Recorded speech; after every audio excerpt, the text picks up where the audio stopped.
한쪽에서는 가로사가 벌어지고 한쪽에서는 사고가 벌어진 이유가 이런 산업 형태 때문에 그렇습니다. 판매하는데 시간 제한이 없어요. 24시간 오픈돼 있다라는 거예요. 거기에 24시간 공급할 수 있는 노동력이 대기하고 있다라는 거예요. 그런데 이 사고에 대해서 자본은 책임지지 않아도 된다는 거고,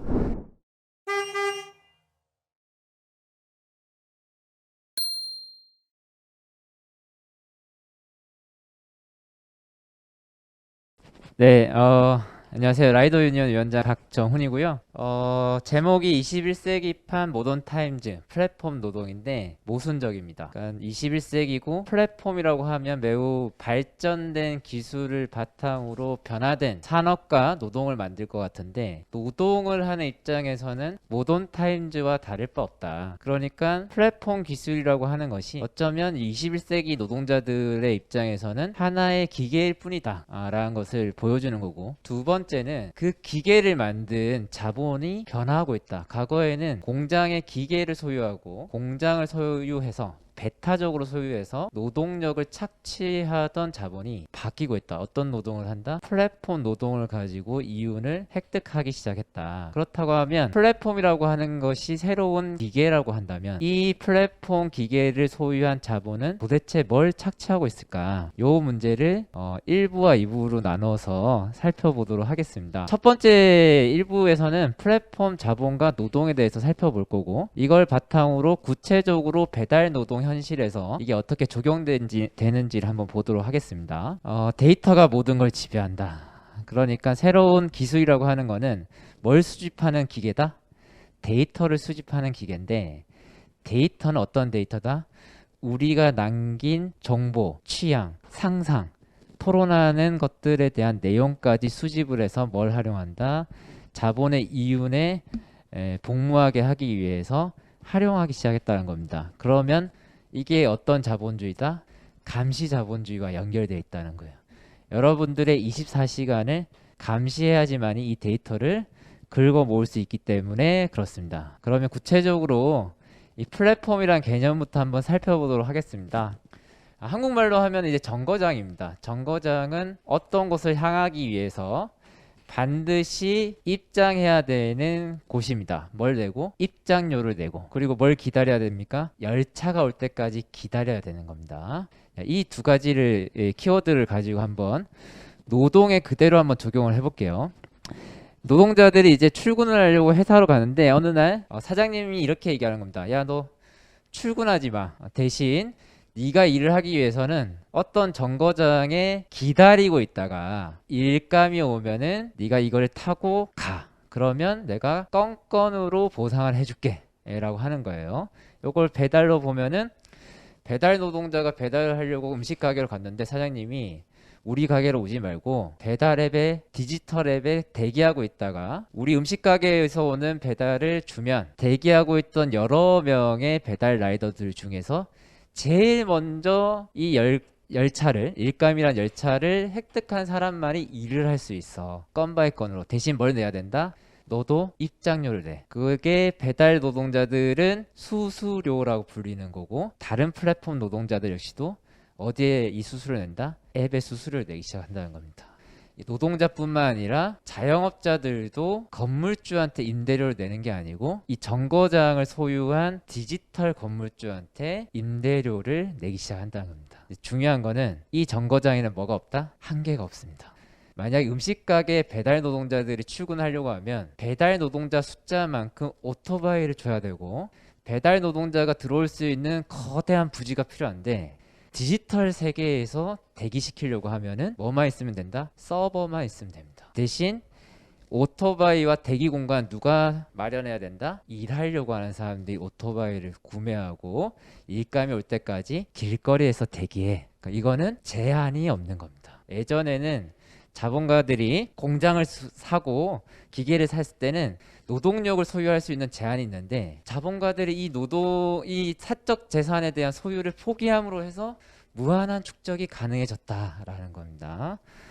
이게 플랫폼, 이런 방식을 통해서 자본이 성장하고 이윤을 획득하는 것을 정거장 이름 붙여가지고 플랫폼 자본주의다라고 얘기하는 겁니다. 어렵지 않죠. 이게 뭐 그래서 거창한 건 아니고 다 거래입니다. 중개 거래고 옛날에 시다 구하는 것들 보면 이제 전봇대가 플랫폼이고 이제 벼룩 시장이 이제 최대의 플랫폼이라 볼 수 있고 이제 자본 사장님들이 제일 좋아하는 이제 곤충이 이제 개미, 꿀벌 이런 이름을 붙인 인력 개발 일용직도 이제 플랫폼이죠. 예를 들어서 김씨, 이씨, 박씨 이게 새벽 한 4시쯤, 5시쯤 기다리고 있다가 김씨, 이씨는 봉고차에 타. 그러면 박씨는 새벽 3시에 왔든 4시에 왔든 그때 일감을 구하지 못하고 대기 시간에 대한 보상도 그다음에 그때 당시에 일감을 구하지 못했기 때문에 거기서 오는 소득 상실에 대한 모든 책임들을 홀로 졌던 겁니다. 이게 일용직 형태로 진행됐던 플랫폼인데 디지털 기술 발전으로 데이터를 수집하고 인터넷상에서 발전한 것이 최근의 플랫폼이다 볼 수 있습니다. 요거를 디지털로 성공적으로 만든 게 알바몬입니다. 근데 알바몬에서 매우 극적인 광고를 한번 했어요. 여러분 막스돌이라고 들어보셨나요? 옛날 광고인데 아이돌 해리가 요런 광고를 찍었습니다. 어디서? 알바 사장님들이 주 고객층인 알바몬에서 알바당을 만들어서 데모를 하거나 최저임금 안 지키면 안 돼요라고 하는 광고를 찍었어요. 그래서 많은 사람들이 막스돌이다 이렇게 불렀는데 그럼 이거는 알바몬이 자파라서 이런 광고를 찍었을까? 해리가 신념이 있어서 이런 걸 찍었을까? 아니라는 겁니다. 이 플랫폼은 어떤 걸 목적으로 한다? 한쪽 시장, 그러니까 알바몬이라고 하는 정거장은 구인을 하는 알바 노동자가 정거장에 있으면 알바 노동자를 구하는 자영업자는 자동으로 입장할 수밖에 없다라는 겁니다. 그래서 플랫폼의 목적이 뭐다? 두 개의 시장이 있는데 한쪽 시장을 독점하는 게 목적이라는 겁니다. 그래서 알바를 구하는 사장님이 아무리 알바몬이 이런 마음에 안 드는 사장님들이 제일 싫어하는 광고를 한다 하더라도 입장료를 내고 들어올 수밖에 없는 독점적 정거장을 만드는 것이 목적이기 때문에 어딜 타겟으로 한다? 한쪽 시장만 타겟으로 해서 독점을 하려고 한다는 거예요. 그래서 이 광고가 그런 상징이다 라고 볼 수 있겠습니다. 이거를 이중 노동시장이라 하는데 양명시장 이론이라고 합니다. 요거를 플랫폼 전체에서 계속 이어지는 원리입니다. 그러면 이 데이터가 중요하고 독점하는 게 중요하다고 생각하는데 이 데이터를 바탕으로 어떻게 돈을 버냐? 대부분 광고 수익이라는 거예요. 카톡이 모든 국민들이 깔고 독점적인 메신저가 되니까 이제는 국민들을 만나려고 누가 카카오톡에 입장료를 내고 등장한다? 국가가 등장한다는 겁니다. 입장료를 내고. 코로나 전국에서 모든 국민들이 카톡을 통해서 QR 체크를 했고 백신 예약도 카톡으로 하고 국세청 종소세 신고도 카톡으로 했다라는 거예요. 이제 카카오톡은 국가가 국민을 만나려면 반드시 입장해야 할 정거장이 됐다라는 겁니다. 이것이 독점의 목표고 그래서 국민들을 대상으로 광고를 하려면 카톡이라는 정거장을 무시할 수 없다라는 거예요. 그래서 대한민국에서 가장 많은 교통정보를 가지고 있는 독점적으로 가지고 있는 회사도 카톡이라는 겁니다. 왜? 모든 대한민국 국민들이 자신의 동선을 실시간으로 카톡에 제공하고 있다는 겁니다.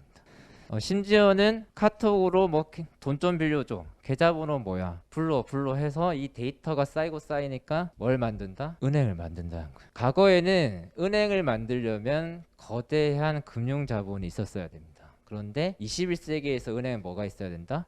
데이터가 있으면 은행을 만들 수 있다라는 거예요. 심지어 신용평가도 데이터를 바탕으로 실시간으로 할 수 있습니다. 토스에서 오고 가는 실시간 거래를 바탕으로 이 사람이 자산은 없지만 신용도가 매우 높구나 라고 바탕으로 해서 신용점수를 매기기도 하고 보험 상품도 만들 수 있다는 거예요. 만약 이 데이터 정보를 가지고 있는 카톡이 공공교통 서비스를 설계할 수 있다라고 한다고 하면 국가가 자기 데이터를 사적 기업에 의해서 자기 데이터를 관리할 수 있는 주권을 빼앗기게 된다고 한다면 대한민국의 교통 시스템 자체도 카톡에 의해서 바뀔 수도 있다라는 거예요. 그래서 이 데이터를 누가 가지고 있는가, 누가 장악하고 있는가를 우리가 고민해 볼 필요가 있다 라는 말씀을 드리고 싶습니다. 그런데 이렇게 얘기하면 참 플랫폼 기업이 참 무섭구나 이렇게 생각하는데, 얘네들이 강제로 이 앱을 깔게 하느냐, 그렇지 않다는 거예요. 제가 그 플랫폼 관련된 책 읽기 모임을 했어요. 책 읽기 모임에서 가장 고민은 이 참여자들이 책을 읽지 않는다는 겁니다. 그래서 보증금 제도를 만들었습니다. 5번의 책 읽기 모임을 하는데 5만 원의 보증금을 걸고 쪽구를 쓰고 참여를 하면 10,000원을 돌려주는 방식을 했어요. 이렇게 하면 이 모임 주최자가 스트레스를 덜 받습니다. 그래서 10명이 좀 참여를 했는데 50만 원을 보증금을 걷었어요. 이러면 오늘 못 옵니다 이러면은 저는 좋죠. 그걸 가지고 이제 라이더 유니온에 기부를 하는 방식으로 했습니다. 그래서 이 돈을 실시간으로 확인할 수 있게 하려고 카카오뱅크를 다 깔라고 했는데 단 한 명의 저항자가 있었던 겁니다. 그래서 저한테 이렇게 카뱅하게 되네요. 제가 인터넷 뱅킹도 안 하고 있어서 입금이 좀 늦었습니다 라고 했습니다. 자, 카뱅이라고 하는 플랫폼을 깔게 한 사람이 누구다? 플랫폼 자본을 가장 많이 비판했던 제가 깔게 한 거예요. 동료 시민이 독점을 부추기고 디지털 데이터화를 지지하고 있다는 겁니다. 왜?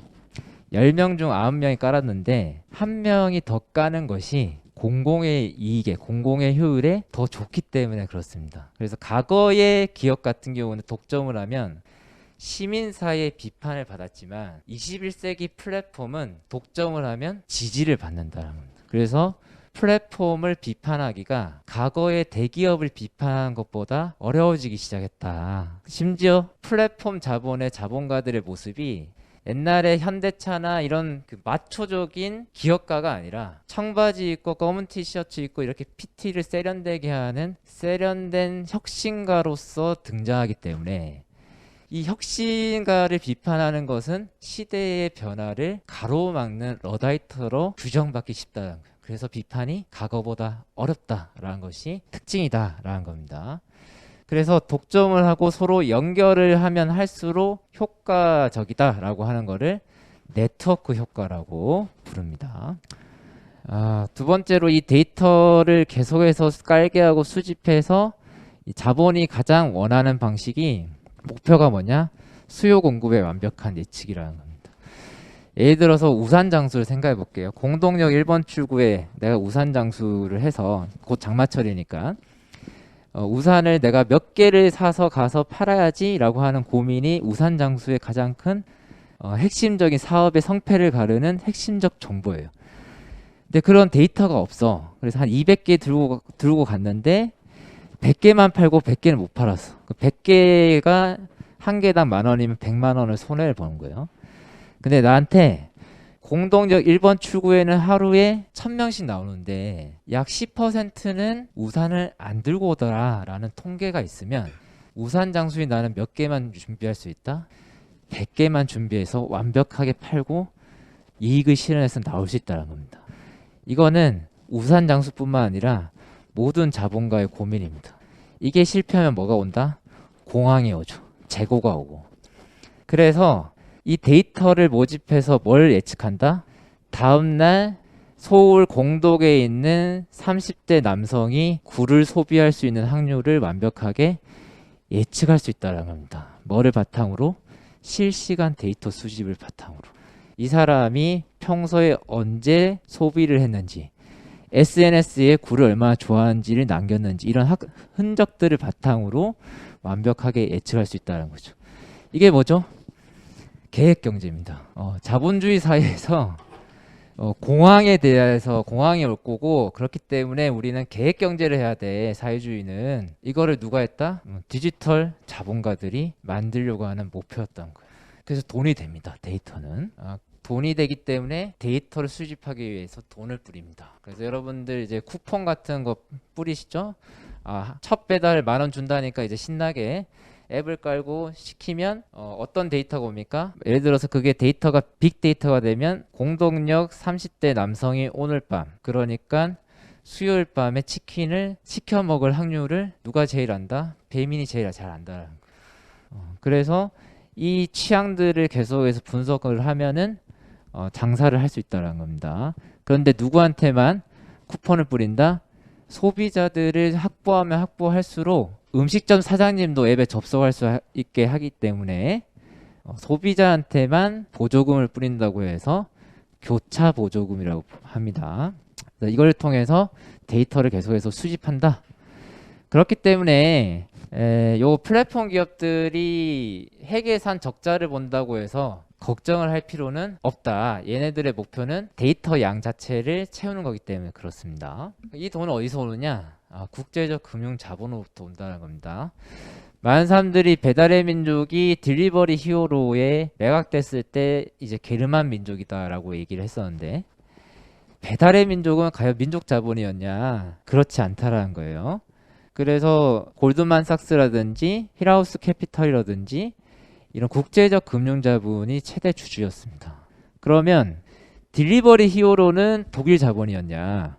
딜리버리 히어로의 최대 주주는 네스퍼스 그룹이라고 남아공의 국제적인 미디어 그룹입니다. 그럼 남아공 민족이냐? 자본이 어떤 국적이 있는가 중요하지 않다라는 거죠. 쿠팡은 어떻죠? 쿠팡의 소유주는 누구죠? 많은 사람들이 좀 아시는 분들이 손정희 회사라고 그러고, 좀 더 아시는 분들은 비전펀드 소유라고 그러는데, 비전펀드의 최대 주주는 손정희가 아니고 중동의 오일먼입니다. 그러면 쿠팡은 회사가 법인이 어디에 있냐? 미국에 있어요. 쿠팡이 증시를 상장한 곳은 뉴욕입니다. 근데 쿠팡이 서비스를 하는 나라는 일본도 중동도 미국도 아닌 유일하게 한국만 서비스를 합니다. 그런데 뉴욕 증시에서 상장해서 이익을 실현했다는 거예요. 자, 이 두 가지를 보면 이렇게 볼 수 있습니다. 배달의 민족이 서울에서 수도권을 중심으로 한 건 뭐냐면 딜리버리 히어로를 중심으로 한 국제적 자본에, 자, 대한민국 서울에서 배달이 얼마나 빠르게 배송되는지를 보여줄게. 그래서 우리 도시를 어떻게 만들었다? 지금 제가 하고 있는 PT처럼 도시 자체가 국제적 금융 자본의 PT가 돼버린 거죠. 그래서 여기서 발생하는 교통사고, 교통체증, 소음들은 국제적 금융 자본의 입장에서는 자신들의 비용이 아니라는 겁니다. 배민의 비용도 아니라는 거예요. 쿠팡도 마찬가지. 유일하게 서비스를 하는 한국 사회에서 로켓 배송을 하기 위해서 물류센터를 만들고 가로사가 벌어지는데, 이 가로사와 각종 사건 사고들을 바탕으로 해서 돈을 버는 것은 금융적 이익이라는 거예요. 그럼 우리의 공적 공간이 그리고 도시라는 공간이 금융적 이익 실현을 위해서 활용되고 있는데, 거기에서 발생하는 위험과 책임 비용은 지지 않는다라는 매우 매력적인 산업이라는 겁니다. 플랫폼 노동이. 왜 이렇게 금융자본이 이 플랫폼 자본에 관심을 가지냐? 아까도 말씀드렸다시피 보통의 자본이라고 하는 공장 하나 만들어서 노동자 구조조정하고 내쫓고 나서 팔고 가는 거였거든요. 예전에 신자유주의 체계라고 비판했을 때. 근데 플랫폼 자본주의에서 금융자본은 구조조정할 노동자가 없습니다. 팔고 갈 기계와 공장이 없습니다. 왜? 플랫폼 노동자들은 노동자가 아니니까. 그래서 타다, 이재용 대표가 타다를 처리했을 때 1만 명의 타다 노동자들이 하루아침에 일자리를 잃었는데, 이게 1만 명의 노동자들을 해고한 구조조정으로 보지 않았다는 거예요. 모두가 그만한 책임을 지지 않았다는 거예요. 왜? 노동자가 아니니까 난 구조조정 한 적이 없어. 공장을 팔 필요도 없는 거. 공장이 없고 디지털로만 데이터를 소유할 수 있기 때문에 무한대로 노동력을 대기시킬 수 있고, 플랫폼에 예를 들어서 10,000명이면은 10,000명의 유니폼을 제공해야 되는데 10,000장의 유니폼을 내가 주지 않고 일하는 사람이 유니폼을 사서 오고 오토바이를 사서 올 수 있다라는 겁니다. 그게 10억 명, 100억 명이 돼도 가능하다는 거예요. 노동력이 무한하게 대기시킬 수 있다라고 하는 거는 무한한 수요에 대해서 바로 호응할 수 있다는 걸 의미합니다. 24시간 소비를 해도 1억 명이 소비를 해도 10억 명이 소비를 해도 그걸 견딜 수 있는 노동력이 존재한다는 거예요. 그래서 코로나19 때 이 플랫폼 형태 혹은 특수 형태 근로종사자, 특수 형태 노동자들이 대기하고 있던 산업, 대표적인 게 택배 배달에서 한쪽에서는 가로사가 벌어지고 한쪽에서는 사고가 벌어진 이유가 이런 산업 형태 때문에 그렇습니다. 판매하는데 시간 제한이 없어요. 24시간 오픈돼 있다라는 거예요. 거기에 24시간 공급할 수 있는 노동력이 대기하고 있다는 겁니다. 그런데 이 사고에 대해서 자본은 책임지지 않아도 된다는 거고, 기업 공개나 증시 상장이나 기업 매각을 통해서 금융적 이익을 실현하는 체제다라고 볼 수 있겠습니다. 그래서 리스크가 없다. 이게 대표적으로 이 한국에서 나타난 게 카카오 택시입니다. 예전에는 택시 서비스를 이용하려면 많은 그 승객들이 손을 흔들어야 됐습니다. 근데 손을 흔들고 있으면 어떤 택시가 돌아가냐? 연두색의 예약이라고 적혀 있는 택시만 있다라는 거야. 그러면 이 승객들은 어디에 입장해야 된다? 택시 서비스를 이용하려면 카카오라는 정거장에 아무리 비싼 입장료라고 해도 들어가서 입장료를 내고 서비스를 이용해야 된다는 거죠. 반대로 예전에 택시 노동자들은 배해 영업이라고 해서 도로를 돌아다니면서 손님들을 태웠어요. 그런데 손님들을 보니까 다들 뭐 하고 있다? 핸드폰을 보고 있다라는 겁니다. 그건 손님들이라고 하는 열차를 만나기 위해서는, 열차를 타기 위해서는 택시 노동자들이 아무리 입장료가 비싸다 하더라도 카카오로 들어가야 된다는 겁니다. 처음엔 어떻게 했죠? 무료로 제공했다가 택시라고 하는 서비스의 생산과 소비를 카카오라고 하는 정거장에서만 이루어지는 독점을 이루고 나니까 수수료를 올려버려도 저항하기 힘들다라는 겁니다. 처음에는 많은 사람들이 카카오 택시를 지지했지만 독점하고 나서 입장료를 올린다고 할 때는 비판하기가 그때는 늦다. 왜냐하면 시장 지배를 이미 이루었기 때문에. 그것이 카카오가 보여준 플랫폼 산업과 노동의 모습이다 라고 볼 수 있겠습니다. 이것도 마찬가지죠. 배민이 단 하나의 음식 가게도 가지지 않고 대한민국 최고의 음식 배달 전문 프랜차이즈인 것처럼 카카오도 소유하지 않음으로 해서 대한민국 최대의 택시 회사가 될 수 있다는 겁니다. 무소유가 자본이 성장하는데 되게 핵심적인 역할이다라는 겁니다. 그래서 플랫폼 자본을 이렇게 정리할 수 있습니다. 20세기에서 산업의 원동력이 석유였다고 하면, 그래서 20세기 전쟁의 모든 것이 석유를 둘러싼 전쟁이었다고 하면 21세기의 산업의 원동력은 데이터다. 그러면 이 데이터는 모든 여러분들 개인정보가 중요한 데이터냐? 그렇지는 않습니다. 빅데이터, 그리고 정제된 데이터만이 사용할 수 있는 원유다라고 볼 수 있겠습니다. 동해 앞바다에 원유 발견됐다고 해서 그걸 바로 쓸 수 있는 게 아니라 정제가 필요한 거죠. 그래서 이 플랫폼은 이 데이터를 추출하는 회사다라고 정리해 볼 수 있겠습니다.